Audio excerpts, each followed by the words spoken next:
Di sebuah kota kecil bernama Surya Jaya, yang terletak di pinggiran Jakarta, hidup seorang wanita bernama Rina. Rina adalah tipe orang yang tak pernah menyerah pada mimpi. Berusia 32 tahun, ia bekerja sebagai manajer di sebuah perusahaan distribusi makanan, di mana ia bangun setiap pagi pukul 5 untuk memulai hari yang panjang. Tubuhnya ramping tapi tegap, dengan rambut hitam panjang yang sering diikat sederhana, mencerminkan kepribadiannya yang praktis dan efisien. Rina lahir dari keluarga sederhana di desa, di mana ayahnya seorang petani dan ibunya penjahit rumahan.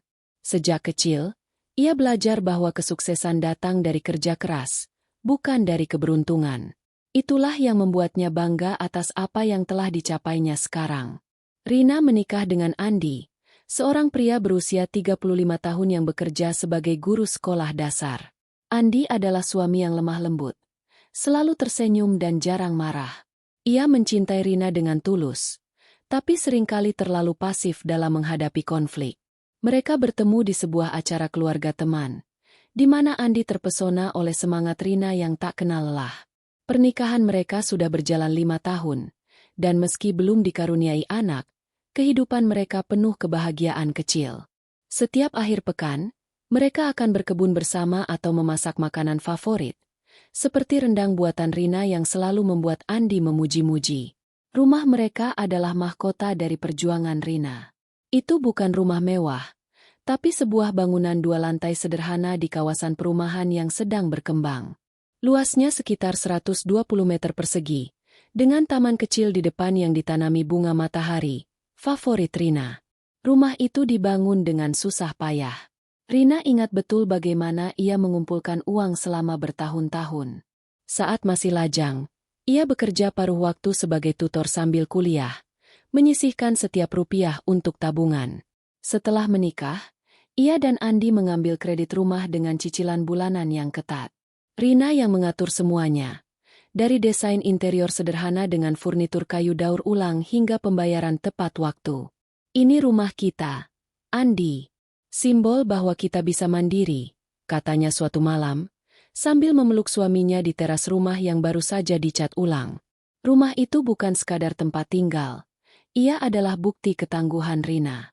Lantai bawah terdiri dari ruang tamu yang hangat, dapur modern dengan peralatan lengkap yang dibeli secara bertahap, dan kamar tidur utama. Lantai atas punya 2 kamar tambahan, satu untuk tamu dan satu lagi yang direncanakan untuk anak mereka kelak. Setiap sudut rumah mencerminkan sentuhan Rina, lukisan abstrak yang ia buat sendiri di dinding, rak buku penuh novel motivasi, dan bahkan sistem irigasi otomatis untuk taman yang ia pasang sendiri setelah belajar dari YouTube. Andi sering bercanda, "Kamu seperti insinyur rumah tangga, Rin." Tapi di balik canda itu, ia tahu betapa rumah ini berarti bagi istrinya. Namun, kebahagiaan itu mulai terganggu oleh kehadiran keluarga Andi. Ibu mertua Rina, Bu Siti, adalah seorang janda berusia 60 tahun yang tinggal di rumah lama keluarga di kampung halaman Andi. Bu Siti dikenal sebagai wanita yang tegas, tapi di balik itu, ia manipulatif. Rambutnya yang sudah memutih diikat rapi, dan matanya tajam seperti elang yang sedang mengintai mangsa. Ia sering datang berkunjung ke rumah Rina dan Andi, membawa cerita tentang masa lalunya yang penuh perjuangan membesarkan 2 anak laki-laki sendirian setelah suaminya meninggal. "Aku dulu kerja banting tulang, tapi sekarang anak-anakku yang harus balas budi," katanya sering, dengan nada yang seolah meminta simpati. Anak sulung Bu Siti adalah Budi, kakak ipar Rina yang berusia 38 tahun. Budi adalah pria pengangguran kronis. Ia pernah bekerja sebagai sales di sebuah toko elektronik, tapi dipecat karena sering bolos. Sejak itu, ia lebih suka menghabiskan waktu di warung kopi, bermain kartu, atau tidur seharian. Tubuhnya tambun, dengan kumis tipis yang jarang dicukur, dan sikapnya malas sekali. Budi sering mengeluh tentang nasibnya, menyalahkan ekonomi yang buruk atau atasan yang tak adil. "Hidup ini nggak adil, Rin. Kamu beruntung punya pekerjaan bagus," katanya suatu hari, sambil melahap makanan yang disajikan Rina tanpa ucapan terima kasih. Awalnya, kunjungan Bu Siti dan Budi hanya sesekali, tapi lambat laun menjadi lebih sering. Bu Siti mulai menunjukkan iri hati yang halus. Saat melihat rumah Rina, ia akan berkomentar, "Wah, rumah ini bagus sekali. Tapi sayang, cuma kalian berdua yang tinggal. Kalau ada Budi di sini, pasti lebih ramai." Rina tersenyum saja, tapi dalam hati ia merasa tidak nyaman. Andi, yang selalu patuh pada ibunya, mulai terpengaruh. Ibu bilang Budi lagi susah. "Rin, mungkin kita bisa bantu dia sementara," kata Andi suatu malam, saat mereka berbaring di tempat tidur. Konflik mulai muncul ketika Bu Siti datang dengan ide membantu Budi. Suatu akhir pekan, Bu Siti tiba-tiba muncul dengan tas besar, diikuti Budi yang membawa koper. "Andi, ibu mau tinggal di sini sementara." Budi juga. Dia lagi cari kerja di kota. "Rumah ini kan luas, pasti muat," kata Bu Siti dengan nada yang tak bisa ditolak. Rina terkejut, tapi Andi langsung setuju. "Ya sudah, Bu. Biar Budi tidur di kamar tamu atas," jawab Andi, tanpa berkonsultasi dulu dengan Rina. Rina merasa ada yang salah. Ia melihat bagaimana Budi langsung merebahkan diri di sofa, meminta makan, dan bahkan meninggalkan piring kotor begitu saja. Bu Siti, sementara itu, mulai mengatur-atur rumah, memindahkan barang Rina di dapur, mengkritik masakan Rina yang katanya terlalu modern, dan sering berbisik-bisik dengan Andi. "Andi, kamu harus ingat, rumah ini juga milik keluarga. Budi saudaramu, jangan biarkan dia susah," bisik Bu Siti saat Rina sedang mandi. Malam itu, Rina berbicara dengan Andi. "Andi, aku nggak keberatan bantu keluarga, tapi ini rumah kita. Aku yang bayar cicilannya sebagian besar. Kalau mereka tinggal lama, bagaimana?" Andi menghela napas. "Rin, ibu cuma sementara. Kasihan Budi, dia lagi down. Kita kan keluarga." Rina mengangguk. Tapi dalam hati ia merasakan bayang-bayang pengkhianatan mulai menyelimuti. Ia tak tahu bahwa ini hanyalah awal dari badai yang akan datang, di mana ibu mertuanya yang tega akan merebut segalanya darinya. Hari-hari berikutnya, ketegangan semakin terasa. Budi tak kunjung mencari kerja. Ia malah sering keluar malam dan pulang mabuk. Bu Siti, dengan liciknya, mulai menanamkan ide di kepala Andi bahwa Rina terlalu egois. "Lihat, Rin, Budi butuh dukungan. Kalau kamu nggak mau bantu, berarti kamu nggak sayang keluarga Andi," kata Bu Siti suatu pagi, saat sarapan. Rina diam saja, tapi matanya mulai memerah. Ia bekerja lebih keras, berharap semuanya akan baik-baik saja. Tapi deep down, ia tahu ada sesuatu yang busuk sedang berkembang. Rumah yang dulu penuh tawa kini mulai terasa sesak. Rina sering duduk sendirian di taman, memandang bunga matahari yang mulai layu, seolah mencerminkan hatinya. "Aku harus kuat," gumamnya. Tapi bayang pengkhianatan itu semakin pekat, seperti awan hitam yang mendekat sebelum hujan deras. Andi, suaminya yang lemah lembut, tak sadar bahwa ibunya sedang memanipulasi segalanya untuk kepentingan Budi, kakak ipar yang tak tahu terima kasih itu. Akhir bab ini, Rina masih berusaha mempertahankan kebahagiaan, tapi tanda-tanda konflik sudah jelas. Bu Siti mulai berbicara tentang membagi warisan secara halus, dan Budi semakin betah di rumah. Rina tak tahu bahwa ini akan menjadi titik awal dari pengkhianatan besar yang akan mengubah hidupnya selamanya. Rina bangun pagi itu dengan perasaan berat di dadanya. Cahaya matahari pagi menyelinap melalui celah-celah jendela kamar tidurnya. Tapi kehangatan sinar itu tak mampu menghapus kegelisahan yang mulai menggerogoti hatinya.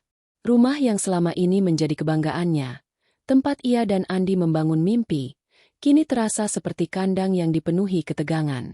Bu Siti dan Budi sudah tinggal di rumah mereka selama 2 minggu, dan apa yang awalnya dianggap sebagai kunjungan sementara mulai terasa seperti pendudukan permanen. Setiap hari, Rina berangkat ke kantor pukul 6 pagi, menempuh perjalanan 1 jam ke pusat kota Suryajaya. Pekerjaannya sebagai manajer distribusi menuntut ketelitian dan energi besar.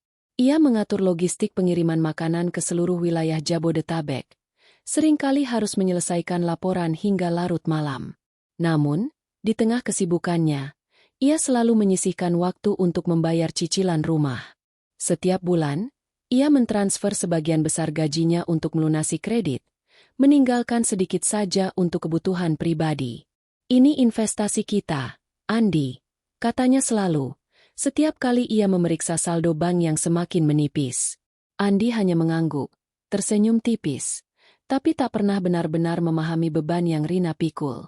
Sementara itu, Budi, kakak ipar Rina, menjalani hari-harinya dengan kemalasan yang mencolok. Pagi ini, saat Rina sedang menyiapkan sarapan, nasi goreng sederhana dengan telur dan irisan kol, Budi turun dari kamar tamu di lantai atas dengan wajah mengantuk. Rambutnya acak-acakan, dan kaosnya yang sudah kusut berbau asap rokok. Makanan apa ini, Rin? Kok nggak ada daging? Tanyanya dengan nada mengeluh, sambil mengambil piring dan menyendok nasi dalam porsi besar. Rina menahan napas, berusaha tersenyum. Dagingnya habis. Kak, besok aku beli lagi, jawabnya sopan, meski dalam hati ia kesal. Budi bahkan tak pernah membantu membeli bahan makanan, apalagi membayar sewa atau utilitas rumah. Bu Siti, yang duduk di ruang tamu sambil menonton sinetron pagi, ikut berkomentar tanpa diminta. Rina, kamu ini kan manajer. Masa nggak bisa beli daging tiap hari? Budi butuh makan yang layak. Dia lagi cari kerja, perlu tenaga. Nada suaranya manis, tapi ada sengatan di dalamnya, seperti jarum halus yang menusuk. Rina menggigit bibir, memilih diam. Ia tahu berdebat dengan Bu Siti tak akan membuahkan hasil. Wanita itu punya cara untuk membuat Rina merasa bersalah, seolah semua yang ia lakukan tak pernah cukup. Andi, yang baru saja selesai mandi, masuk ke dapur dan mencium pipi Rina. "Makasih ya, sayang, masakannya enak," katanya, mencoba meredakan suasana. Tapi Rina tahu, Andi tak akan membela istrinya di depan ibunya. Ia terlalu lemah untuk itu. Sejak kecil, Andi dibesarkan dengan doktrin bahwa ibunya adalah pusat alam semesta keluarga. "Ibu selalu tahu yang terbaik," katanya suatu kali, saat Rina mengeluh tentang komentar-komentar pedas Bu Siti. Rina hanya bisa menghela napas, berharap suaminya akan berubah. Hari itu, saat Rina pulang dari kantor, ia mendapati Bu Siti sedang berbisik-bisik dengan Andi di ruang tamu. Budi, seperti biasa, sedang berbaring di sofa, bermain ponsel dengan earphone di telinga. "Andi, Budi itu kakakmu. Dia nggak punya apa-apa sekarang. Kalau kamu nggak bantu, siapa lagi? Rumah ini kan besar, bisa dibagi," kata Bu Siti dengan suara pelan, tapi cukup keras untuk didengar Rina yang baru saja masuk. Rina berhenti di ambang pintu. Jantungnya berdegup kencang. "Maksud ibu apa?" tanyanya. Suaranya bergetar. Bu Siti menoleh. Wajahnya tetap tenang, tapi matanya menyipit. "Oh, Rina, kamu sudah pulang. Ibu cuma bilang, rumah ini terlalu besar untuk kalian berdua. Budi kan gak punya tempat tinggal. Kasihan dia, apalagi dia sedang susah." Rina merasa darahnya mendidih. "Ibu, ini rumah kami. Saya yang bayar cicilannya. Saya yang kerja keras untuk ini. Kalau Budi mau tinggal, boleh, tapi sementara saja. Dan dia harus cari kerja." Nada Rina tegas, tapi ia berusaha tetap hormat. Andi menunduk, tak berkata apa-apa. Bu Siti tersenyum tipis, tapi senyum itu penuh makna.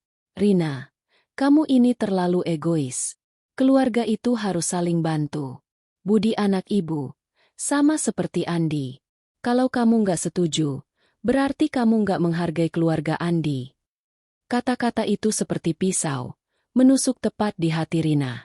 Ia ingin berteriak, ingin mengatakan bahwa ia juga punya hak atas rumah ini, tapi ia tahu itu hanya akan memperburuk situasi. Ia memilih pergi ke kamar, menutup pintu, dan menangis diam-diam. Malam itu, saat Andi masuk ke kamar, Rina mencoba berbicara. "Andi, aku nggak keberatan bantu Budi, tapi ibu kok kayak mau ngatur-ngatur rumah kita? Ini rumah kita. Andi, aku capek kerja setiap hari untuk bayar cicilan, sementara Budi cuma tidur dan makan di sini." Andi menghela napas. Wajahnya penuh keraguan. "Rin, ibu cuma khawatir sama Budi. Dia kan gak punya siapa-siapa. Sabun aja, Rin, kasihan. Rina memandang suaminya, kecewa. Andi, aku juga capek. Aku butuh dukunganmu, bukan cuma ibu yang kamu pikirin. Percakapan itu berakhir tanpa solusi. Rina mulai merasa terisolasi di rumahnya sendiri. Bu Siti semakin sering mengkritiknya, mulai dari cara ia mengatur dapur hingga pakaian yang ia kenakan. Rina, kamu ini manajer. Masa bajunya gitu-gitu aja? Harusnya kamu beli pakaian bagus, biar Andi bangga, katanya suatu hari, dengan nada yang seolah peduli tapi penuh sindiran. Budi, di sisi lain, semakin tak tahu malu. Ia mulai memakai barang-barang Rina tanpa izin, seperti handuk baru atau bahkan parfum Andi. Ketika Rina protes, Budi hanya tertawa. Santai aja, Rin. Kita kan keluarga. Di balik semua itu, Rina tak tahu bahwa Bu Siti sedang merencanakan sesuatu yang jauh lebih jahat. Suatu malam, saat Rina sedang lembur di kantor, Bu Siti duduk bersama Andi di ruang makan.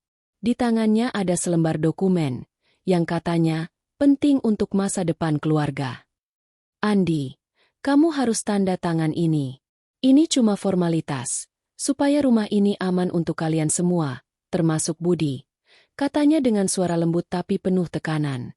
Andi, yang selalu patuh pada ibunya, menandatangani dokumen itu tanpa membaca isinya dengan saksama.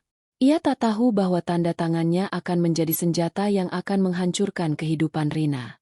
Rina pulang malam itu, lelah dan penuh kekhawatiran. Ia melihat Andi duduk sendirian di ruang tamu, wajahnya penuh kegelisahan. Ada apa, Andi? Tanyanya. Tapi Andi hanya menggeleng. Nggak apa-apa, Rin. Cuma capek. Rina tak memaksa, tapi ia tahu ada sesuatu yang disembunyikan. Di kamar, ia membuka laptopnya dan memeriksa tagihan rumah. Cicilan bulan ini sudah ia bayar. Tapi perasaan takut mulai merayap. Apa yang sedang mereka rencanakan? Gumamnya, menatap foto pernikahannya dengan Andi yang tergantung di dinding. Benih pengkhianatan telah ditanam. Bu Siti, dengan liciknya, mulai memutar roda rencana untuk merebut rumah yang Rina perjuangkan dengan keringatnya. Budi, dengan kemalasannya, menjadi alat dalam permainan ibunya. Dan Andi, suami yang Rina cintai, terjebak di antara cinta dan kewajiban keluarga.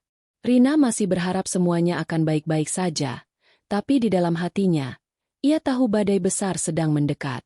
Hari itu dimulai seperti biasa bagi Rina. Tapi ada sesuatu yang terasa salah di udara.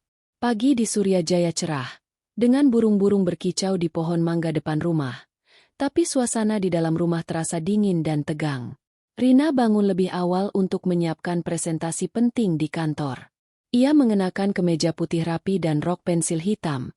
Rambutnya diikat ponytail sederhana. Sebelum berangkat, ia mencium pipi Andi yang masih setengah tidur. Aku pulang agak malam. Mungkin ada rapat lanjutan, katanya lembut. Andi hanya mengangguk. Matanya menghindari tatapan Rina. Itu bukan pertama kalinya Andi bersikap aneh. Tapi Rina terlalu sibuk untuk memikirkannya lebih jauh. Di kantor, Rina menjalani hari yang melelahkan. Rapat dengan klien berlangsung hingga sore, dan ia harus menyelesaikan laporan distribusi yang tertunda. Di sela-sela kesibukannya, ia menerima pesan dari Andi. Rin, Ibu sama Budi mau ngomong sesuatu nanti malam. Pulang cepet ya. Pesan itu singkat, tapi ada nada yang membuat Rina gelisah.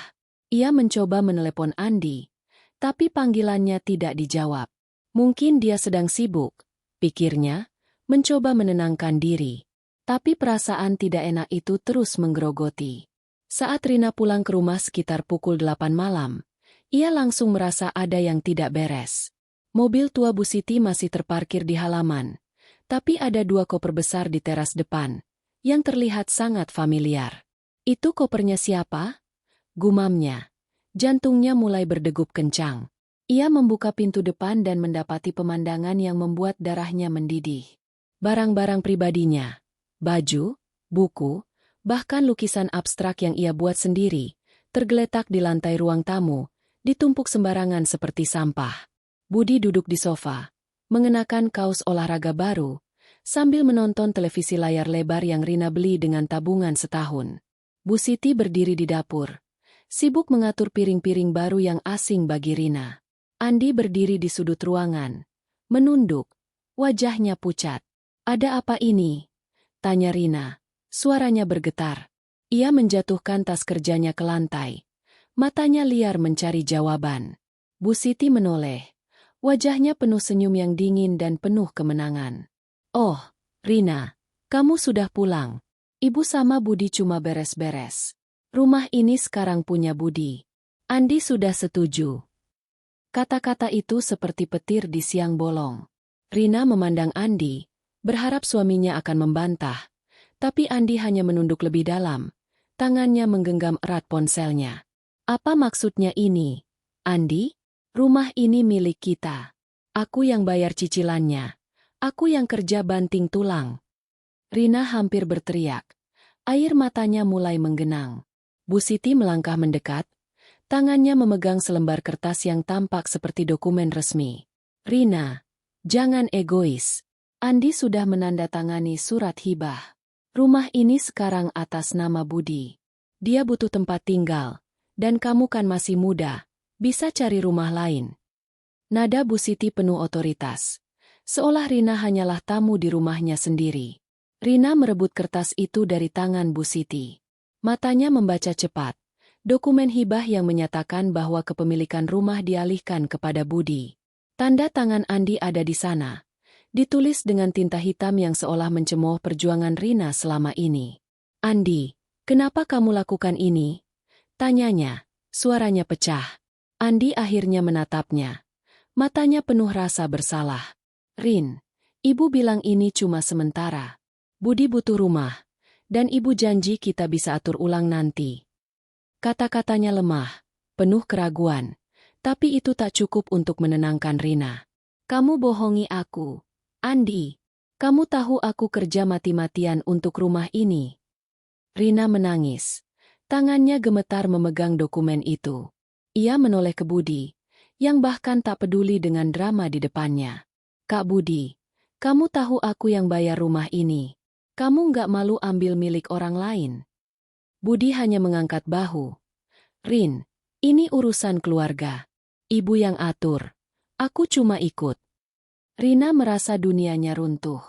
Rumah yang ia bangun dengan keringat, air mata, dan tabungan bertahun-tahun kini dirampas begitu saja. Ia berjalan ke taman depan, tempat bunga mataharinya masih berdiri, meski beberapa sudah layu. Ia ingat bagaimana ia menanamnya bersama Andi, bagaimana mereka tertawa saat tanah mengotori baju mereka. Kini, semua itu terasa seperti mimpi buruk. Ia kembali ke dalam, mencoba mengambil barang-barangnya, tapi Bu Siti menghentikannya. "Rina, barang-barangmu sudah ibu pindahkan ke koper. Kamu bisa pergi sekarang. Ini demi kebaikan Budi." Rina memandang Andi sekali lagi, berharap ada sisa cinta yang bisa menyelamatkan situasi ini. Tapi Andi hanya berkata, "Rin, mungkin kamu bisa tinggal di apartemen temenmu dulu. Kita bicara nanti." Kata-kata itu seperti pisau terakhir yang menusuk hatinya. Dengan tangan gemetar, Rina mengambil koper-kopernya dan berjalan keluar. Ia tak tahu kemana harus pergi. Tapi ia tahu ia tak bisa tinggal di rumah yang sudah bukan miliknya lagi. Malam itu, Rina mengemudi tanpa tujuan. Akhirnya berhenti di sebuah kafe kecil yang masih buka. Ia duduk di sudut, memesan kopi hitam, dan menangis dalam diam. Pelayan kafe, seorang wanita muda bernama Maya, melihat kesedihannya dan mendekat. "Mbak, kenapa? Butuh bantuan?" tanya Maya dengan lembut. Rina, yang biasanya menutup diri, tiba-tiba menceritakan semuanya. Rumahnya, pengkhianatan Andi, dan kejahatan Bu Siti. Maya mendengarkan dengan sabar, lalu menawarkan tempat tinggal sementara. "Aku punya kosan kecil di belakang kafe." "Kosong? Loh, Mbak bisa tinggal di sana dulu," katanya. Rina menerima tawaran itu dengan rasa syukur, meski hatinya masih hancur. Ia pindah ke kamar kos sederhana, dengan dinding plester dan kasur tipis. Di sana, ia membuka koper-kopernya, menemukan foto pernikahannya dengan Andi yang terselip di antara pakaian. Ia menatap foto itu lama, lalu melemparkannya ke dinding hingga bingkainya pecah. "Kalian akan menyesal," gumamnya. Suaranya penuh kemarahan dan tekad. Rina tahu ia tak bisa terus menangis. Pengkhianatan ini terlalu dalam. Tapi ia bukan tipe wanita yang menyerah. Di dalam hatinya, benih balas dendam mulai tumbuh. Ia akan merebut kembali apa yang menjadi haknya. Dan ia akan membuat Bu Siti merasakan sakit yang lebih dalam dari yang ia rasakan sekarang. Malam itu, Rina duduk di kasur kosan, menulis di buku catatannya. Ia membuat daftar, dokumen rumah, tanda tangan Andi, dan kemungkinan kelemahan Bu Siti. Ia ingat percakapan samar tentang masa lalu Bu Siti, sesuatu tentang hutang keluarga yang pernah Andi sebutkan. "Kalau aku bisa menemukan itu, aku punya senjata," pikirnya. Rina tak tahu bagaimana caranya, tapi ia tahu ia akan berjuang. Rumah itu bukan sekadar bangunan, itu adalah simbol perjuangannya, dan ia tak akan membiarkan Bu Siti dan Budi menikmatinya begitu saja. Di rumah yang kini dikuasai Budi, Bu Siti tersenyum puas, duduk di sofa yang dulu menjadi tempat Rina bersantai. "Sekarang Budi punya tempat yang layak," katanya kepada Andi, yang hanya mengangguk lemas. Tapi di balik senyumnya, Bu Siti tak menyadari bahwa ia telah membangunkan singa yang sedang tidur. Rina, di kamar kosannya yang sempit, menutup buku catatannya dan berjanji pada dirinya sendiri. "Kalian akan berlutut padaku suatu hari nanti." Langit Surya Jaya pagi itu kelabu, seolah mencerminkan hati Rina yang hancur. Kamar kosan kecil yang kini menjadi tempat tinggalnya terasa asing.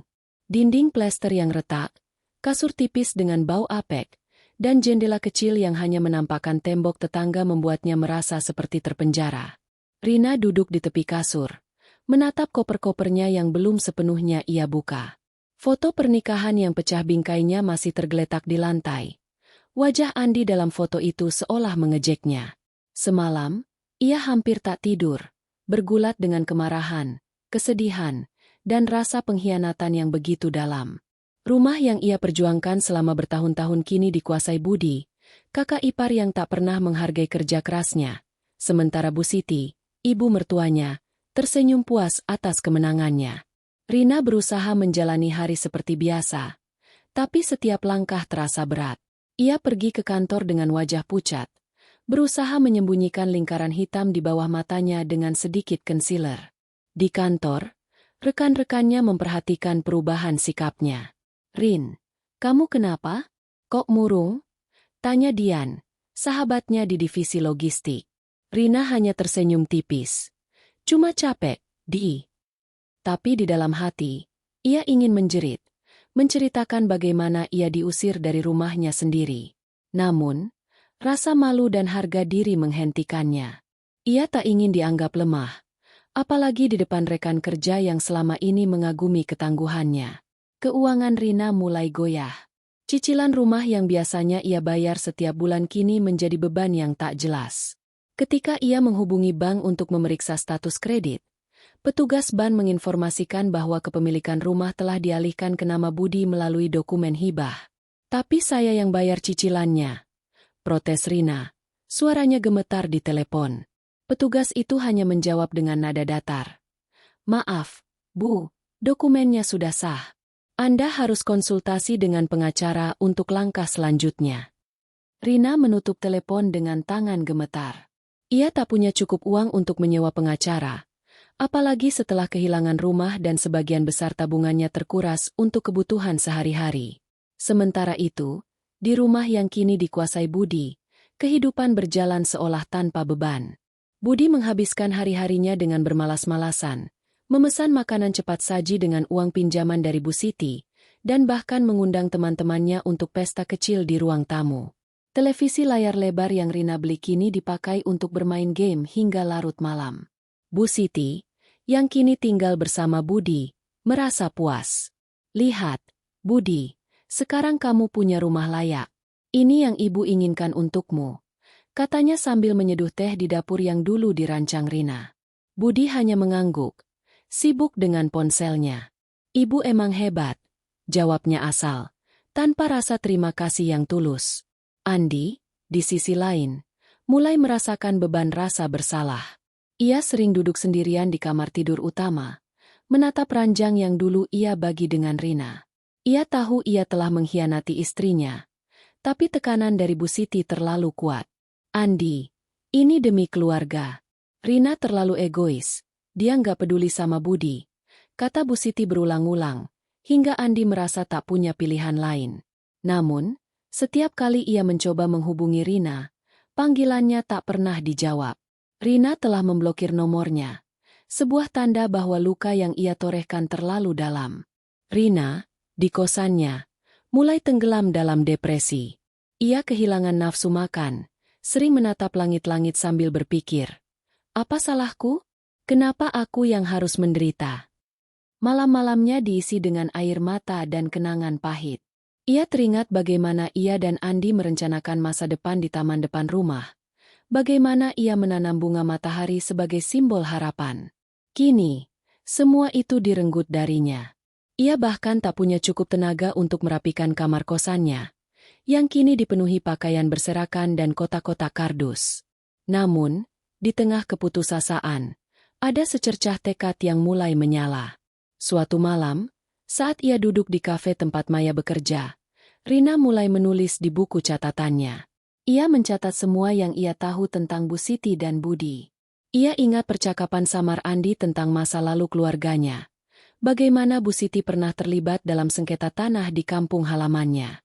Kalau aku bisa menemukan bukti, mungkin aku bisa balikan keadaan, gumamnya. Ia juga mencatat kebiasaan Budi, bagaimana ia sering keluar malam, pulang dengan bau alkohol, dan pernah membual tentang teman-teman bisnis yang mencurigakan. Rina mulai mencari informasi. Ia menghubungi seorang teman lama, Rudi, yang bekerja sebagai staf di kantor desa tempat Bu Siti tinggal dulu. Rudi, aku butuh bantuan.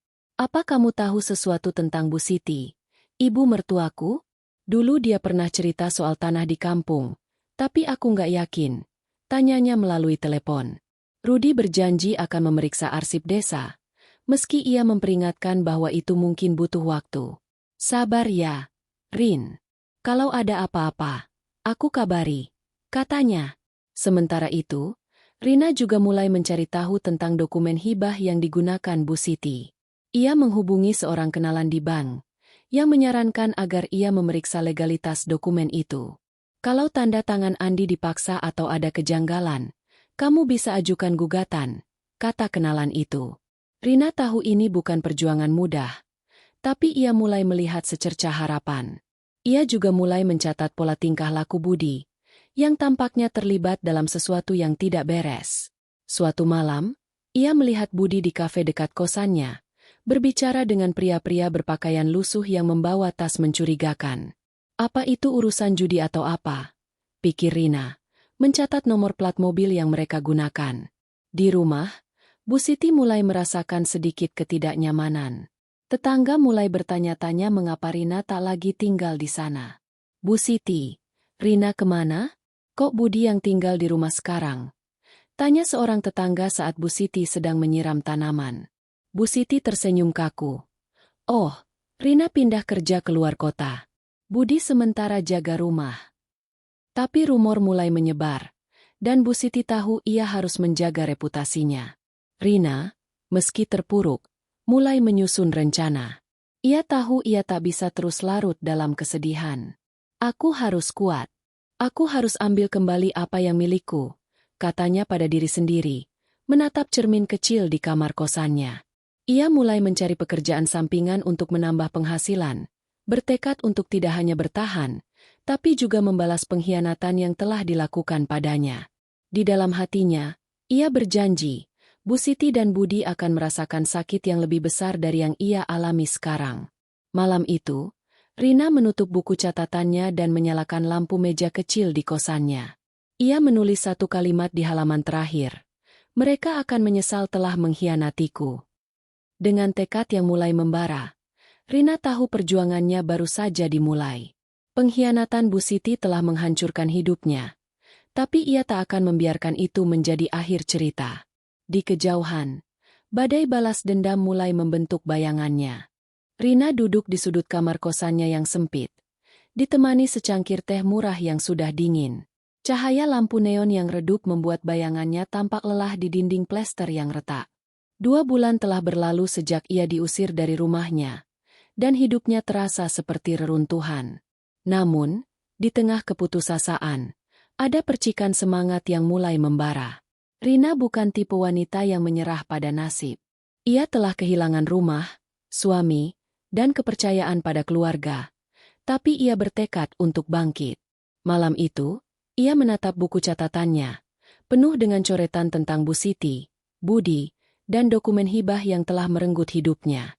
Aku akan ambil kembali semuanya. Gumamnya, suaranya penuh tekad. Hari-hari Rina di kantor tetap melelahkan. Tapi ia mulai mencari cara untuk menambah penghasilan. Ia mendaftar sebagai pekerja lepas di sebuah platform online, menawarkan jasa konsultasi logistik untuk bisnis kecil. Pekerjaan ini tidak menghasilkan banyak, tapi cukup untuk membayar sewa kosan dan kebutuhan sehari-hari. Maya, pelayan kafe yang kini menjadi teman dekatnya, sering membawakan makanan sisa dari kafe untuk Rina. "Mbak, jangan lupa makan. Aku tahu hidup lagi susah, tapi Mbak kuat," kata Maya suatu malam, sambil menyerahkan kotak berisi nasi ayam geprek. Rina tersenyum, terharu oleh kebaikan sederhana itu. "Makasih, Maya. Aku janji, aku nggak akan nyerah," jawabnya. Di sela-sela pekerjaannya, Rina mulai menyelami masa lalu Bu Siti. Ia menghubungi Rudi, teman lamanya yang bekerja di kantor desa, untuk menanyakan perkembangan. "Rin, aku nemu sesuatu," kata Rudi melalui telepon. Suaranya penuh semangat. Bu Siti dulu terlibat dalam kasus sengketa tanah di kampung. Dia jual tanah warisan keluarga tanpa sepengetahuan adiknya. Dan ada rumor dia pakai uang itu untuk bisnis yang gagal. Tapi arsipnya nggak lengkap. Aku masih cari tahu. Rina mencatat informasi itu dengan hati-hati. "Kalau ada dokumen atau saksi, kabari aku, Ruth. Ini penting," pintanya. Untuk pertama kalinya, Rina merasa ada celah untuk melawan. Selain itu, Rina mulai memperhatikan kehidupan Budi. Dari Maya, yang sering mendengar gosip di kafe, Rina tahu bahwa Budi sering terlihat di tempat-tempat mencurigakan, seperti bar kecil di pinggiran Surya Jaya. "Mbak," kata temanku, "Budi suka main judi sama teman-temannya. Dia juga pinjem uang ke Lintah Darat," cerita Maya suatu malam. Rina mengangguk, matanya menyipit. Kalau dia terlibat utang, itu bisa jadi senjata, pikirnya. Ia mulai mengumpulkan informasi, mencatat nomor plat mobil yang sering dipakai Budi dan nama-nama temannya yang terdengar dari Maya. Sementara itu, di rumah yang dulu milik Rina, Budi hidup seperti raja kecil. Ia menghabiskan hari-harinya dengan bermalas-malasan, memesan furnitur baru dengan uang pinjaman dari Bu Siti, dan bahkan mengadakan pesta kecil yang mengganggu tetangga. Bu Siti, yang masih tinggal bersamanya, merasa puas melihat anak sulungnya berhasil. "Lihat, Budi, sekarang kamu punya rumah sendiri. Ini semua berkat ibu," katanya sambil menyeduh kopi di dapur yang dulu dirancang Rina. Tapi di balik kepuasannya, Bu Siti mulai merasakan ketidaknyamanan. Tetangga mulai berbisik tentang kepergian Rina, dan beberapa bahkan bertanya langsung, "Bu Siti, kenapa Rina nggak kelihatan? Dia pindah kemana?" Tanya seorang tetangga saat Bu Siti sedang menyapu halaman. Bu Siti tersenyum kaku. "Oh, dia kerja di luar kota. Budi cuma bantu jaga rumah." Tapi rumor mulai menyebar, dan Bu Siti tahu ia harus lebih berhati-hati. Rina, di sisi lain, mulai membangun kembali hidupnya. Ia mendaftar ke kursus online tentang hukum properti, belajar tentang dokumen hibah dan cara menggugatnya. Ia juga bertemu dengan Lisa, seorang pengacara muda yang bersedia membantu dengan tarif terjangkau. Lisa, yang dikenalkan oleh Dian, sahabat Rina di kantor, mendengarkan cerita Rina dengan penuh empati. "Kalau dokumen hibah itu dibuat dengan paksaan atau tanpa persetujuanmu, kita bisa ajukan pembatalan. Tapi kita butuh bukti," kata Lisa, meneliti salinan dokumen yang Rina dapatkan dari bank. "Aku akan cari buktinya. Lis, aku nggak akan biarin mereka menang," jawab Rina. Suaranya penuh api. Selain itu, Rina mulai membangun bisnis kecil. Ia memanfaatkan keahliannya di bidang logistik untuk membantu pedagang pasar di Suryajaya mengatur distribusi barang mereka. Awalnya, ia hanya membantu seorang pedagang sayur bernama Pak Budi untuk mengatur pengiriman ke restoran-restoran lokal. Tapi kerja kerasnya membuahkan hasil. Dalam sebulan, ia sudah memiliki 5 klien kecil, dan penghasilannya mulai stabil.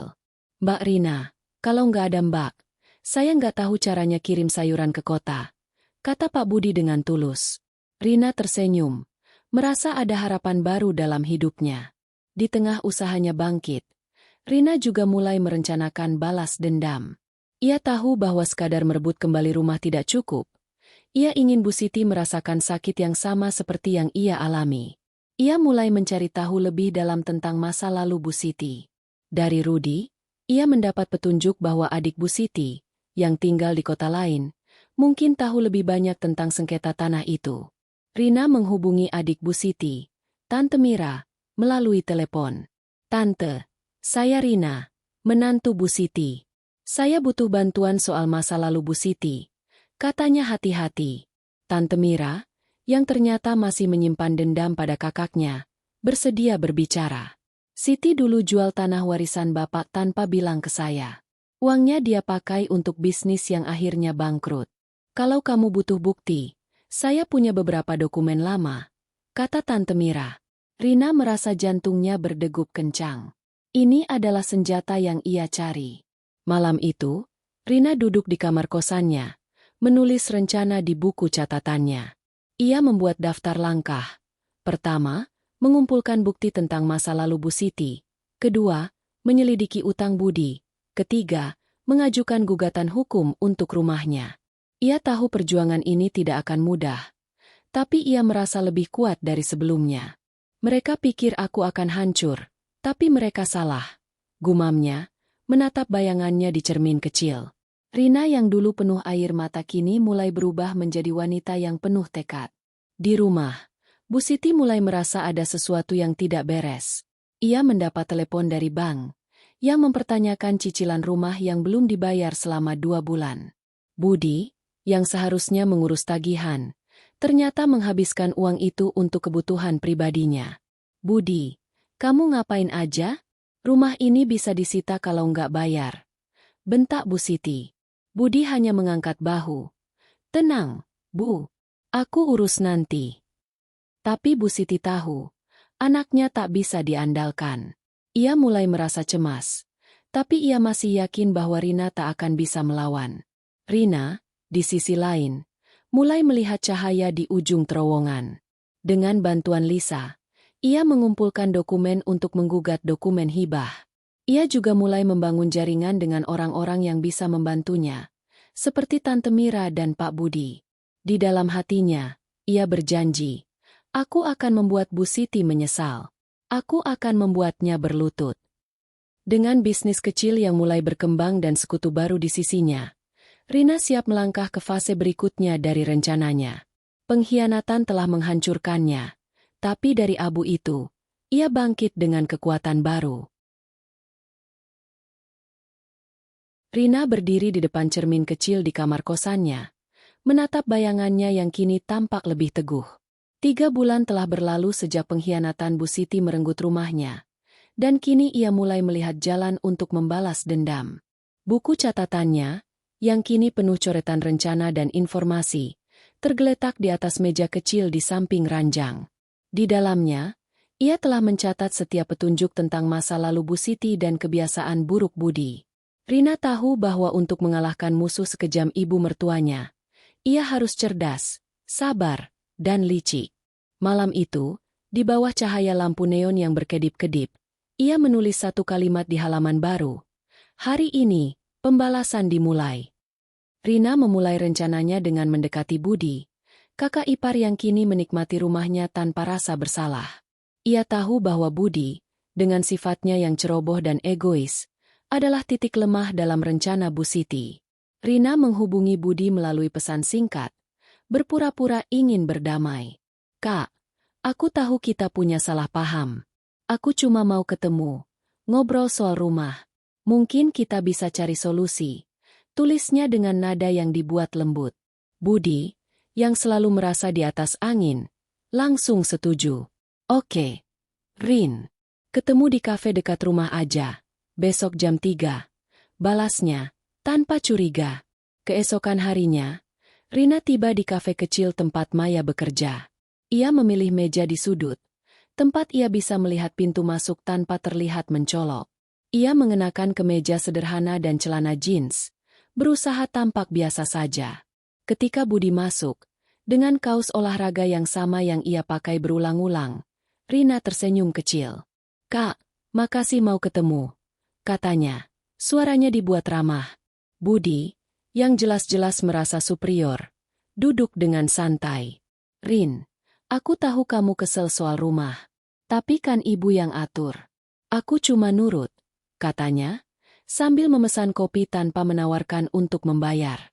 Rina mengangguk, berpura-pura memahami. "Aku cuma pengen tahu, Kak, rumah itu sekarang gimana? Tagihannya dibayar nggak? Aku khawatir, soalnya aku yang dulu urus cicilan." Budi tertawa, tapi ada sedikit kegelisahan di matanya. "Tenang aja, Rin. Semua beres. Aku lagi cari kerja. Bentar lagi aku yang bayar." Rina tahu itu bohong. Dari informasi yang ia dapatkan dari Maya, Budi tak pernah mencari kerja. Ia menghabiskan malam-malamnya di bar, berjudi dengan teman-temannya yang mencurigakan. Rina memancing lebih jauh. "Oh, bagus dong, Kak. Aku dengar kamu punya koneksi bisnis sekarang. Hebat ya."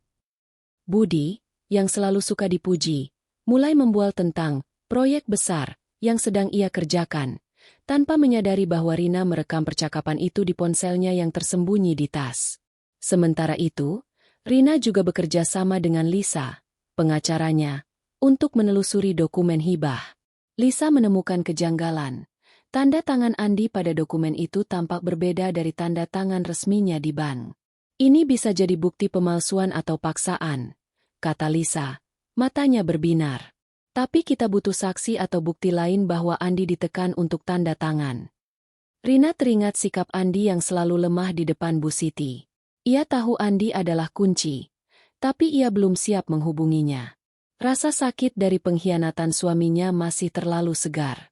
Di sisi lain, Rina mendapat kabar dari Tante Mira, adik Bu Siti. Melalui pos, Tante Mira mengirimkan salinan dokumen lama tentang sengketa tanah yang melibatkan Bu Siti.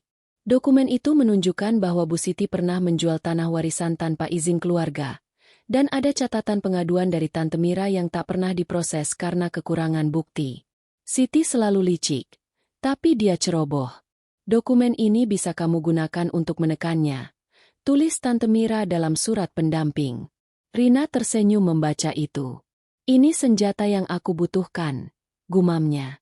Rina memutuskan untuk memulai serangan pertamanya, menyebarkan rumor halus tentang Bu Siti di lingkungan tetangga. Ia menghubungi Ibu Tuti, tetangga yang dulu dekat dengannya, dan berbagi cerita dengan hati-hati. "Bu Tuti, aku sebenarnya nggak mau cerita, tapi aku diusir dari rumahku sendiri. Bu Siti paksa Andi kasih rumah itu ke Budi," katanya dengan nada sedih. Ibu Tuti, yang dikenal suka bergosip, langsung terkejut. "Astaga, Rina, kok bisa begitu? Aku pikir kamu pindah kerja." Tak butuh waktu lama, cerita itu menyebar di grup WhatsApp RT. Rina tahu ini hanya langkah kecil, tapi ia ingin Bu Siti mulai merasa terpojok. Di rumah, Bu Siti mulai merasakan tekanan. Tetangga yang dulu ramah kini memandangnya dengan curiga. Saat ia pergi ke warung, ia mendengar bisik-bisik tentang mertua kejam yang merebut rumah menantunya.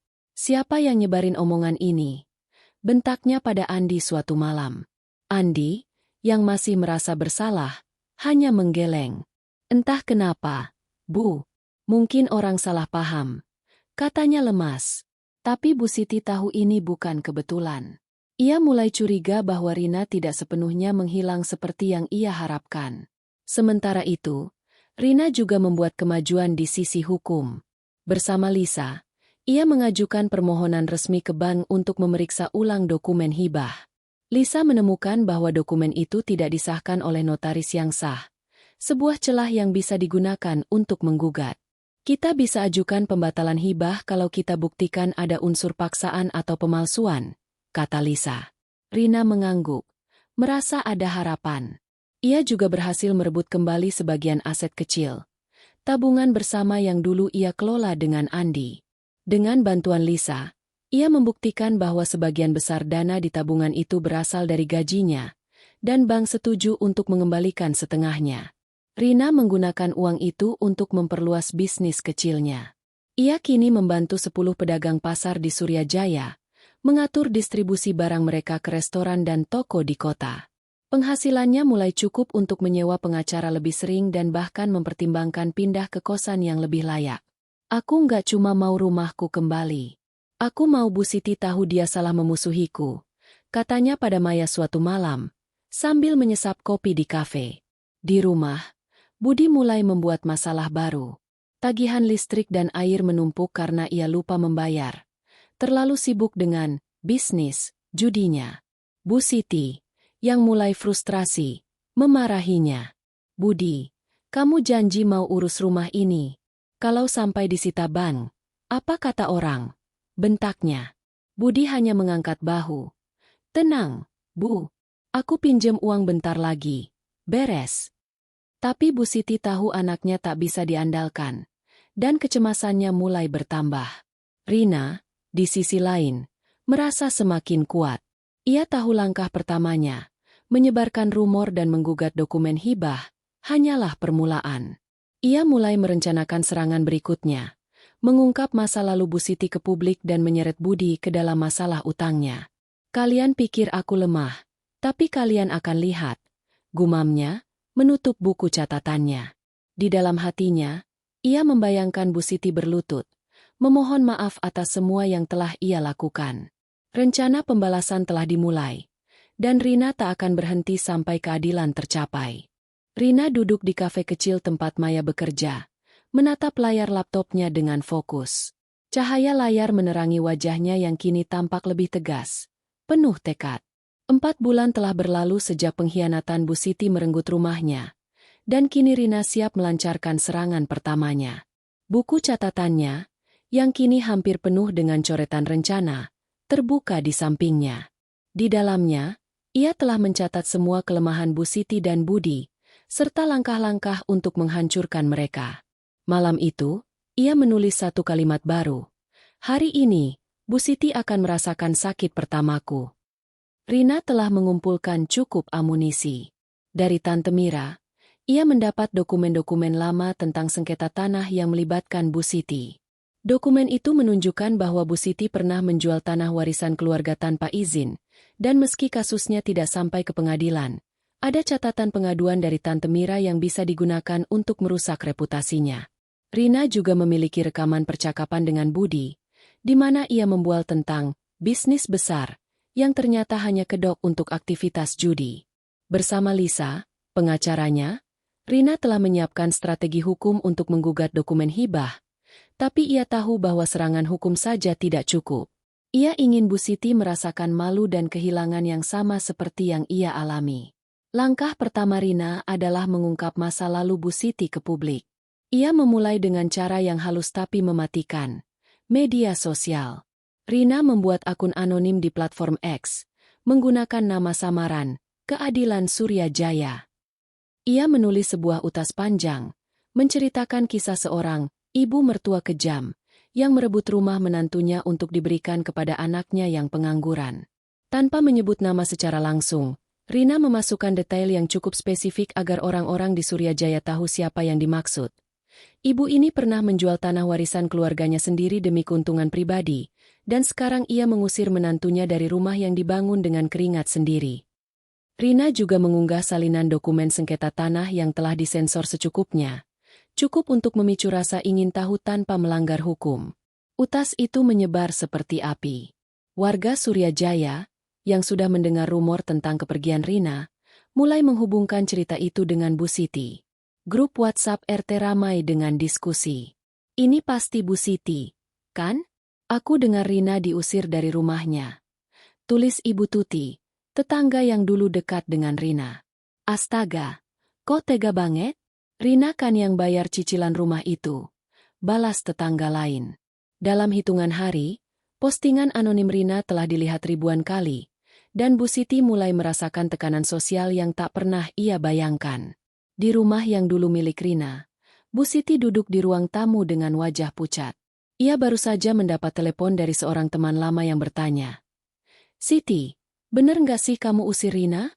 Kok orang-orang pada ngomongin kamu di X?" Bu Siti membanting ponselnya ke sofa. Kemarahannya memuncak. "Siapa yang nyebarin fitnah ini?" bentaknya pada Budi, yang seperti biasa sedang bermalas-malasan di depan televisi. Budi hanya mengangkat bahu. "Entah kenapa, Bu. Mungkin Rina yang kesel." Bu Siti menggeleng. "Rina nggak punya nyali buat begini. Pasti orang lain." Tapi di dalam hatinya, ia mulai curiga bahwa Rina tidak sehancur yang ia kira. Sementara itu, Rina juga menargetkan Budi. Dari informasi yang ia dapatkan dari Maya, ia tahu bahwa Budi terlilit utang judi dengan seorang lintah darat lokal bernama Pak Joko. Rina memutuskan untuk memanfaatkan ini. Ia menghubungi seorang wartawan lokal yang ia kenal dari pekerjaannya di distribusi. Seorang pria bernama Dedi yang dikenal suka menulis tentang skandal kecil di Surya Jaya. "Dedi, aku punya cerita menarik. Ada seseorang yang tinggal di rumah mewah, tapi ternyata terlilit utang judi. Aku punya bukti," katanya, mengirimkan rekaman percakapan Budi dan beberapa foto yang ia ambil secara diam-diam saat Budi bertemu dengan Pak Joko di bar. Dedi, yang selalu lapar akan berita sensasional, langsung setuju untuk menulis artikel tanpa menyebut nama Rina. Artikel itu terbit di situs berita lokal beberapa hari kemudian, dengan judul, "Pengangguran hidup mewah di rumah hasil rampasan, terlilit utang judi." Meski tidak menyebut nama Budi secara eksplisit, deskripsi tentang seorang pria pengangguran yang tinggal di rumah mantan adik iparnya cukup jelas bagi warga Surya Jaya. Budi, yang sedang minum kopi di warung dekat rumah, tiba-tiba didekati oleh Pak Joko dan anak buahnya. "Budi, kapan bayar utangmu? Jangan pikir kamu bisa sembunyi di rumah mewah itu," bentak Pak Joko di depan orang-orang. Budi panik, berusaha kabur. Tapi reputasinya sudah hancur. Warung-warung lokal mulai menolaknya. Dan teman-temannya yang dulu suka berpesta dengannya kini menjaga jarak. Bu Siti, yang mendengar tentang kejadian itu, marah besar. Ia memarahi Budi di rumah. "Kamu kenapa bikin malu keluarga? Aku kasih rumah ini supaya kamu hidup layak, bukan buat judi." Budi, yang mulai merasa terpojok, membentak balik. "Ibu yang suruh aku ambil rumah ini.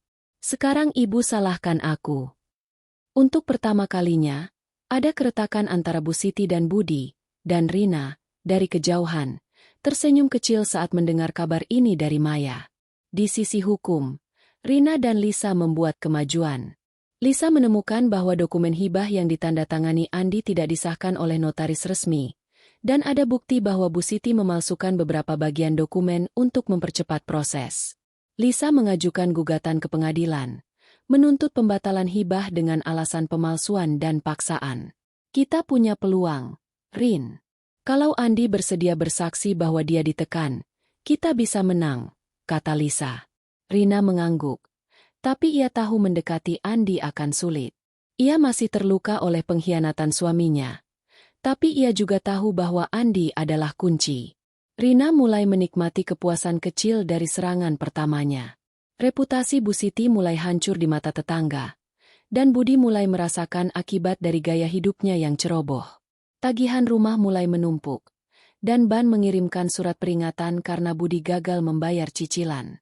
Bu Siti, yang awalnya sombong, kini mulai panik. "Kalau rumah ini disita, semua rencanaku hancur," katanya pada Andi, yang hanya bisa menunduk. Andi, yang mulai merasa bersalah, diam-diam mencoba menghubungi Rina, tapi Rina belum siap berbicara dengannya. Malam itu, Rina duduk di kamar kosannya, menulis di buku catatannya. Ia mencoret langkah pertama dari rencananya, rusak reputasi Bu Siti dan Budi. Ia tahu ini baru permulaan. Serangan berikutnya akan lebih besar, lebih menyakitkan. Ia ingin Bu Siti tidak hanya kehilangan reputasi, tapi juga segalanya yang ia sayangi. Kalian pikir aku akan diam saja? Kalian salah, gumamnya, menatap foto Bu Siti yang ia cetak dari media sosial. Di dalam hatinya, ia membayangkan Bu Siti berlutut, memohon maaf, dan ia tahu hari itu semakin dekat. Rina berdiri di balkon kecil kosannya, menatap langit malam Surya Jaya yang dipenuhi bintang. Angin sepau-sepau membelai wajahnya, tapi pikirannya penuh dengan strategi dan kemarahan yang terpendam. Serangan pertamanya telah berhasil. Reputasi Bu Siti mulai hancur di mata tetangga, dan Budi terpojok oleh utang judinya yang terbongkar. Namun, Rina tahu ini belum cukup. Ia ingin Bu Siti merasakan kehancuran yang lebih dalam, seperti yang ia alami saat diusir dari rumahnya. Buku catatannya, yang kini menjadi panduan perjuangannya, terbuka di atas meja kecil, penuh dengan coretan baru. Langkah berikutnya, hancurkan kepercayaan keluarga dan tekan Andi. Rina memulai hari itu dengan pertemuan bersama Lisa, pengacaranya, di sebuah kedai kopi sederhana di pusat kota. Lisa membawa kabar baik. Gugatan pembatalan dokumen hibah mulai menunjukkan hasil. Pengadilan telah meminta Bu Siti dan Budi untuk menghadiri sidang pendahuluan. Mereka nggak bisa menghindar. Rin, dokumen hibah itu penuh kejanggalan, dan kita punya bukti bahwa tanda tangan Andi mungkin dipalsukan atau dibuat di bawah tekanan, kata Lisa, menyerahkan salinan dokumen pengadilan. Rina mengangguk. Matanya menyipit. Aku mau Andi bicara jujur. Dia tahu kebenarannya, katanya, suaranya penuh tekad. Namun, Rina juga tahu bahwa Bu Siti tidak akan menyerah begitu saja. Seperti yang ia duga, Bu Siti melancarkan serangan balik. Di grup WhatsApp RT, sebuah pesan anonim mulai menyebar, menuduh Rina sebagai menantu yang tidak hormat dan berusaha memfitnah mertuanya demi uang. Rina langsung tahu ini ulah Bu Siti.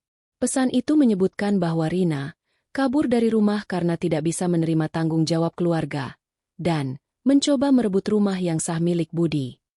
Beberapa tetangga yang tidak tahu cerita sebenarnya mulai mempercayai fitnah itu, dan Rina mulai mendapat tatapan sinis saat berbelanja di pasar.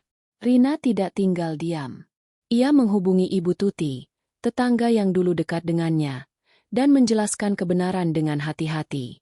Bu Tuti, aku nggak pernah kabur. Aku diusir karena Bu Siti kasih rumahku ke Budi.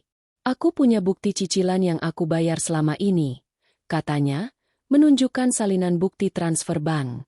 Ibu Tuti, yang sudah muak dengan sikap Bu Siti, langsung menyebarkan cerita Rina ke tetangga lain. Rina orang baik, kok. Bu Siti yang keterlaluan, katanya di grup WhatsApp, membalikan narasi Bu Siti. Rina tersenyum kecil saat Maya memberitahunya bahwa fitnah Bu Siti mulai kehilangan daya.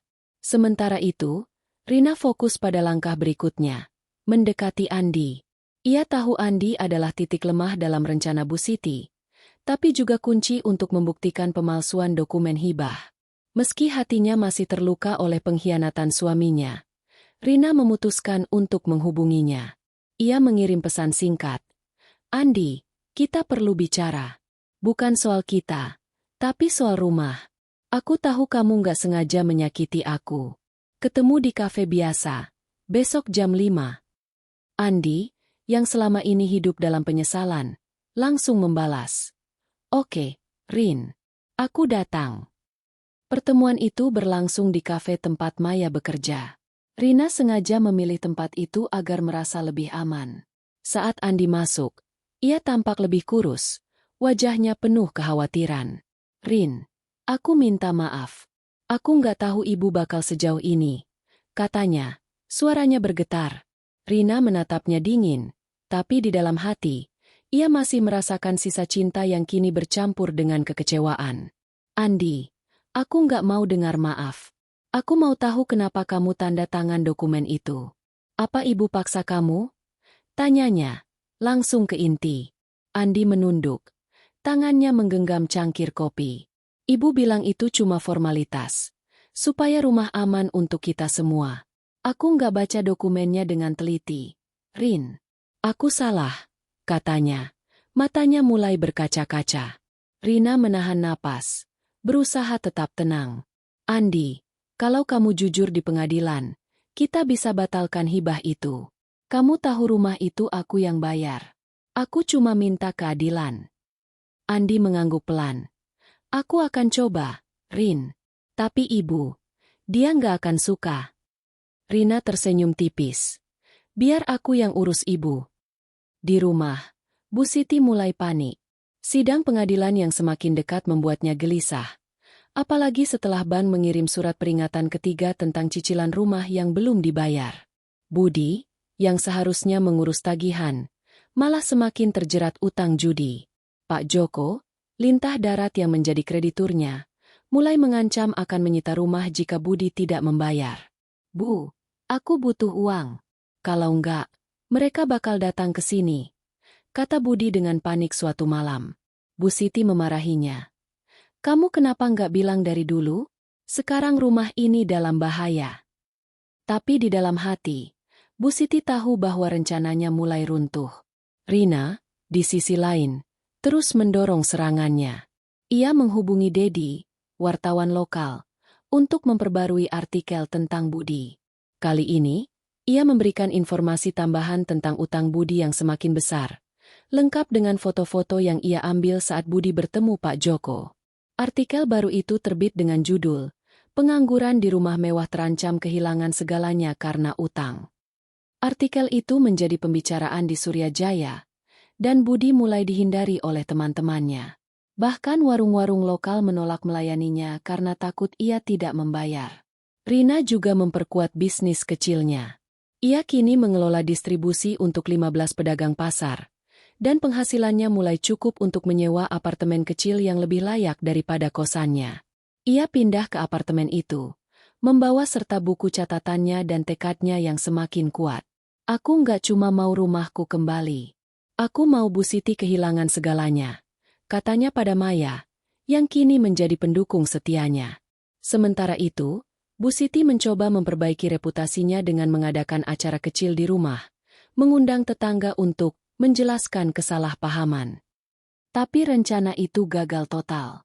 Hanya beberapa tetangga yang datang, dan mereka lebih tertarik bertanya tentang Rina daripada mendengarkan pembelaan Bu Siti. Bu, bener nggak sih Rina diusir? Dia kan orang baik, tanya seorang tetangga. Bu Siti tersenyum kaku. Itu cuma salah paham. Rina pindah atas kemauannya sendiri. Tapi tidak ada yang benar-benar percaya. Di pengadilan, Rina dan Lisa mulai mempersiapkan sidang pertama.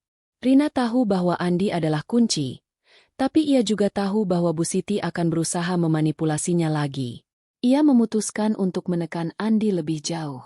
Ia mengirim pesan lagi.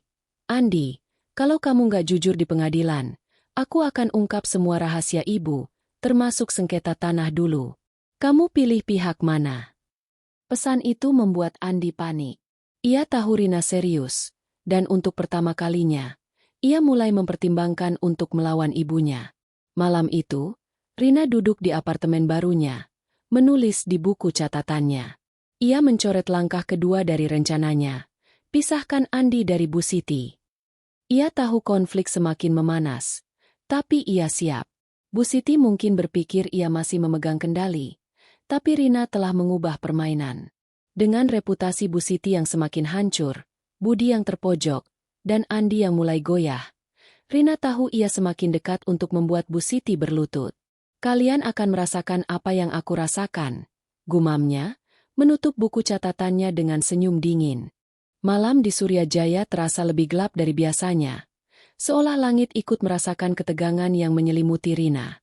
Ia duduk di meja kecil di apartemen barunya, sebuah ruangan sederhana tapi jauh lebih nyaman daripada kosan lamanya.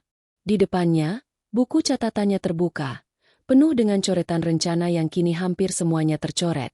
Reputasi Bu Siti hancur, Budi terpojok oleh utang, dan Andi mulai goyah. Rina tahu saatnya untuk melancarkan serangan terbesar, klimaks dari pembalasannya.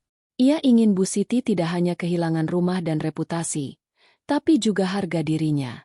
Di dalam hatinya, ia membayangkan mertuanya itu berlutut, memohon maaf atas semua kejahatan yang telah dilakukannya. Rina memulai langkah terakhirnya dengan menggali lebih dalam rahasia Bu Siti. Bersama Tante Mira, Ia berhasil mendapatkan dokumen lengkap tentang sengketa tanah yang melibatkan Bu Siti di masa lalu. Dokumen itu tidak hanya menunjukkan bahwa Bu Siti menjual tanah warisan tanpa izin, tapi juga bahwa ia memalsukan tanda tangan adiknya, Tante Mira, untuk menyelesaikan transaksi. Ini bukti yang bisa menghancurkan Siti, kata Tante Mira melalui telepon. Suaranya penuh kepuasan. Dia pikir aku lupa, tapi aku simpan semua ini selama bertahun-tahun. Rina tersenyum. Tante, terima kasih. Ini akan jadi senjata terakhirku. Dengan dokumen itu, Rina kembali ke Dedi, wartawan lokal yang telah membantu menyebarkan cerita tentang Budi. Kali ini, ia menyerahkan salinan dokumen sengketa tanah, lengkap dengan bukti pemalsuan tanda tangan. Dedi, ini cerita besar. Seorang wanita terhormat di Suryajaya ternyata punya masa lalu gelap. Aku punya semua buktinya, katanya. Matanya berbinar. Dedi, yang tahu cerita ini akan menarik perhatian, langsung setuju. Ini bakal jadi headline. Rin, tapi kamu yakin mau main sebesar ini? Tanyanya. Rina mengangguk. Aku nggak main-main, Dedi. Dia harus tahu akibatnya. Artikel itu terbit keesokan harinya di situs berita lokal, dengan judul mencolok, Skandal Masa Lalu, wanita tua di Suryajaya terlibat pemalsuan dokumen tanah. Artikel itu menceritakan bagaimana seorang ibu terhormat di kota kecil itu pernah memalsukan dokumen untuk menjual tanah warisan, merujuk pada Bu Siti tanpa menyebut nama secara langsung. Namun, detail tentang mertua yang merebut rumah menantunya membuat identitasnya jelas bagi warga Suryajaya. Artikel itu menyebar cepat, dibagikan di grup WhatsApp dan platform X, hingga Bu Siti menjadi bahan olok-olok di mana-mana. Di rumah yang kini dikuasai Budi, Bu Siti duduk di ruang tamu dengan wajah pucat. Ia memegang ponselnya, membaca artikel itu berulang-ulang, tangannya gemetar. Siapa yang lakukan ini? Rina. Pasti dia, teriaknya, membanting ponsel ke meja. Budi, yang sedang panik karena ancaman dari Pak Joko, lintah darat, hanya memandang ibunya dengan kesal. Bu, ini semua gara-gara ibu kasih rumah ini ke aku. Sekarang orang-orang ngomongin kita, dan aku nggak bisa bayar utang, bentaknya. Untuk pertama kalinya, Bu Siti merasa kehilangan kendali. Tetangga yang dulu menghormatinya kini menjaga jarak, dan bahkan teman-teman lamanya berhenti mengundangnya ke arisan.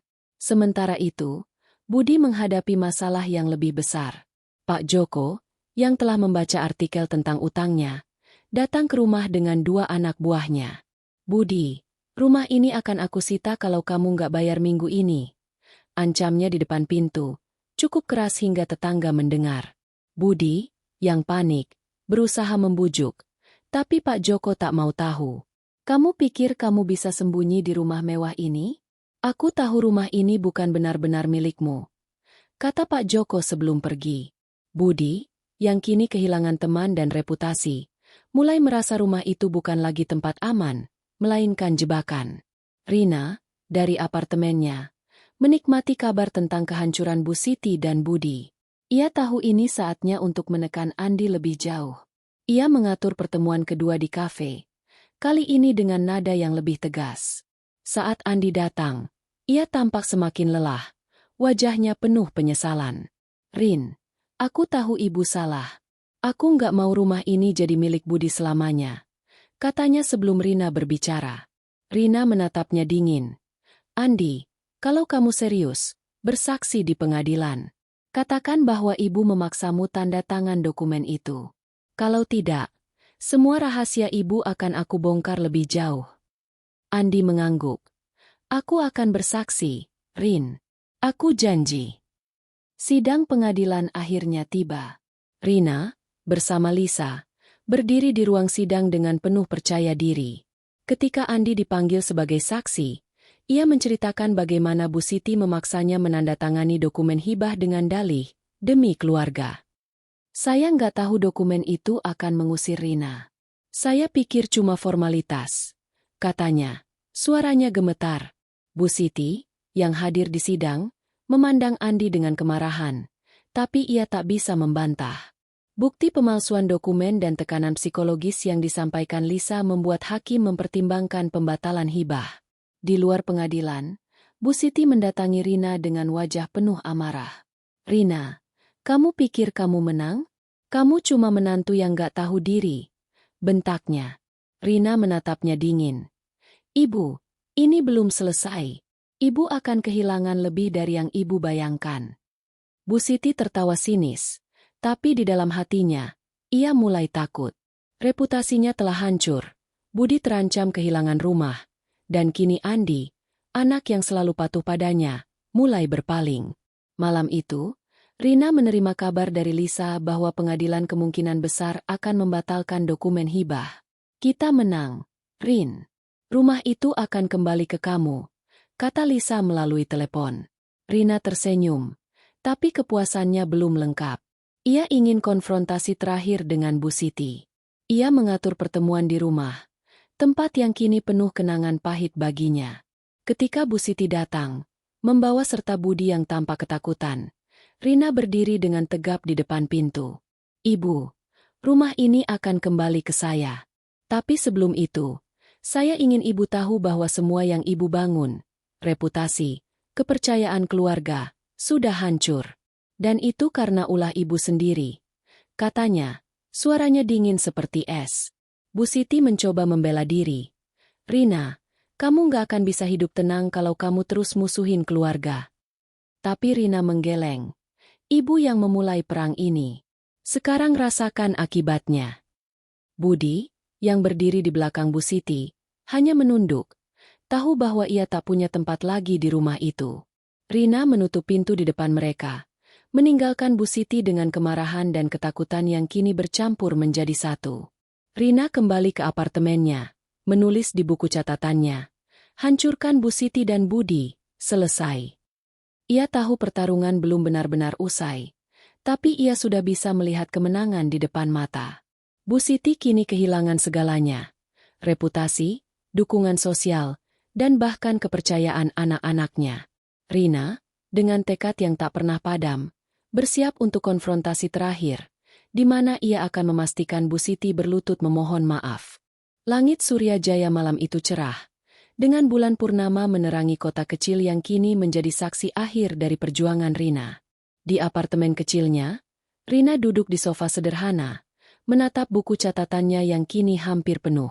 Setiap halaman mencatat langkah demi langkah pembalasannya, dari menyebarkan rumor tentang Bu Siti, menghancurkan reputasi Budi, hingga memenangkan gugatan di pengadilan. Rumah yang dulu direnggut darinya kini kembali ke tangannya. Tapi Rina tahu kemenangan sejatinya bukan hanya soal rumah. Ia ingin Bu Siti, mertua yang telah menghancurkan hidupnya, merasakan penyesalan yang mendalam. Malam ini, ia akan memastikan itu terjadi. Pengadilan telah memutuskan pembatalan dokumen hibah seminggu lalu. Bukti pemalsuan tanda tangan dan kesaksian Andi bahwa ia dipaksa oleh Bu Siti menjadi kunci kemenangan Rina. Rumah itu secara resmi kembali menjadi miliknya, dan Budi diperintahkan untuk mengosongkan tempat dalam waktu 3 hari. Rina memutuskan untuk kembali ke rumah itu, bukan hanya untuk tinggal, tapi untuk mengakhiri pertarungan dengan Bu Siti. Ia mengirim pesan kepada Bu Siti melalui Andi. "Ibu, saya tunggu di rumah besok malam. Kita perlu bicara." Nada pesannya dingin, tapi penuh otoritas. Rina tahu Bu Siti tidak akan bisa menolak, terutama setelah semua yang telah terjadi. Hari itu, Rina tiba di rumah yang dulu menjadi kebanggaannya. Taman depan yang dulu penuh bunga matahari kini terlihat terbengkalai. Tapi Rina berjanji akan menghidupkannya kembali. Ia masuk ke dalam, melihat ruang tamu yang kini dipenuhi barang-barang asing milik Budi. Sofa yang ia beli dengan susah payah kini penuh noda, dan lukisan abstraknya sudah tidak ada lagi di dinding. Meski hatinya perih, Rina merasa kuat. Ia telah melalui neraka, dan kini ia berdiri sebagai pemenang. Pukul 7 malam, Bu Siti tiba bersama Budi. Andi juga datang, wajahnya penuh penyesalan. Bu Siti, yang biasanya angkuh, kini tampak lelah. Rambutnya yang biasa rapi kini acak-acakan, dan matanya yang dulu tajam kini redup. Budi, di sisi lain, terlihat seperti orang yang kehilangan arah, dengan pakaian kusut dan wajah pucat.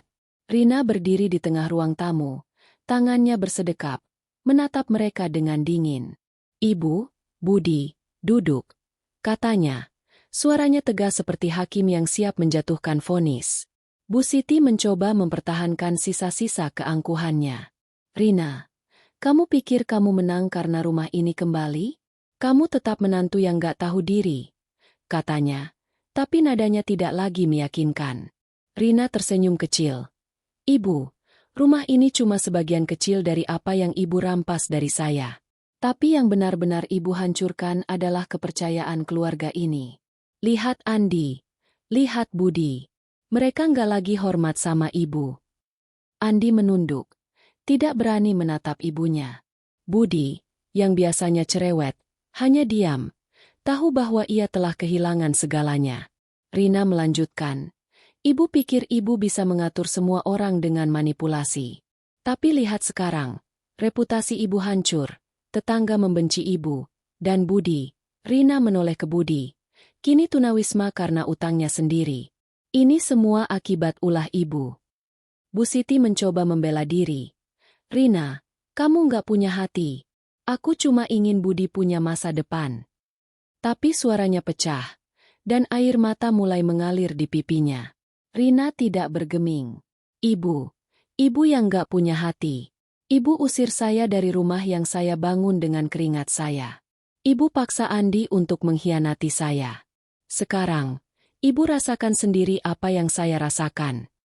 Saat itu, sesuatu yang tak pernah Rina bayangkan terjadi. Bu Siti, yang selama ini selalu angkuh, tiba-tiba jatuh berlutut di depan Rina. "Rina, maafkan ibu. Aku salah. Aku nggak tahu akan sejauh ini. Tolong, jangan hancurkan keluargaku," katanya. Suaranya tersengal antara isak tangis. Budi memandang ibunya dengan shock, sementara Andi menutup wajahnya dengan tangan, tidak sanggup melihat pemandangan itu. Rina menatap Bu Siti, perasaan campur aduk di hatinya. Ada kepuasan melihat mertuanya yang kejam itu akhirnya menyerah, tapi juga ada sedikit rasa iba. Namun, ia tidak ingin iba itu mengalahkan keadilannya. "Ibu, maaf itu nggak cukup. Ibu harus hidup dengan penyesalan ini.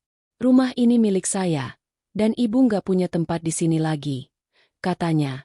Suaranya dingin tapi tegas. Ia menoleh ke Budi. "Dan kamu, keluar dari hidup saya. Urus utangmu sendiri." Bu Siti bangkit dengan susah payah. Wajahnya penuh air mata.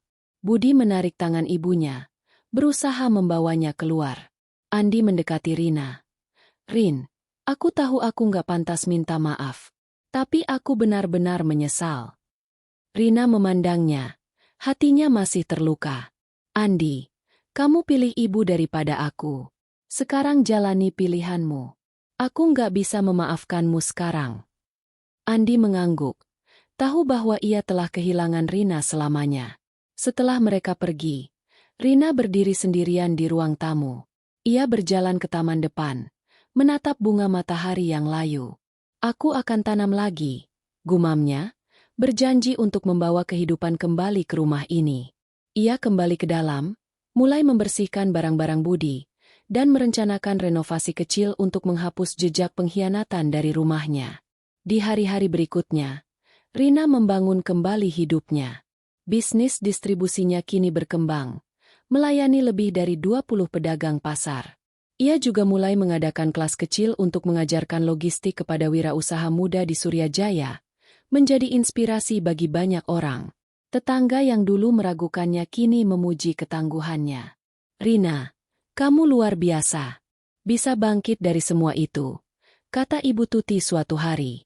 Bu Siti, sementara itu, hidup dalam penyesalan. Ia pindah kembali ke kampung halamannya, tinggal di rumah tua yang nyaris roboh. Reputasinya hancur, dan ia kehilangan dukungan dari teman-temannya. Budi, yang kini terlilit utang, menghilang entah kemana, meninggalkan ibunya sendirian. Andi mencoba memperbaiki hubungan dengan Rina, tapi Rina memilih untuk menjaga jarak, fokus pada hidup barunya. Malam itu, Rina duduk di teras rumahnya, menatap bunga matahari yang baru ia tanam. Ia menutup buku catatannya, menulis kalimat terakhir, keadilan tercapai. Aku menang. Ia tersenyum, merasa damai untuk pertama kalinya dalam setahun. Balas dendam bukanlah akhir dari ceritanya. Itu adalah awal dari kehidupan baru yang ia bangun dengan tangannya sendiri. Rina tahu, apapun yang terjadi selanjutnya, ia akan menghadapinya dengan kekuatan yang telah ia temukan dalam dirinya.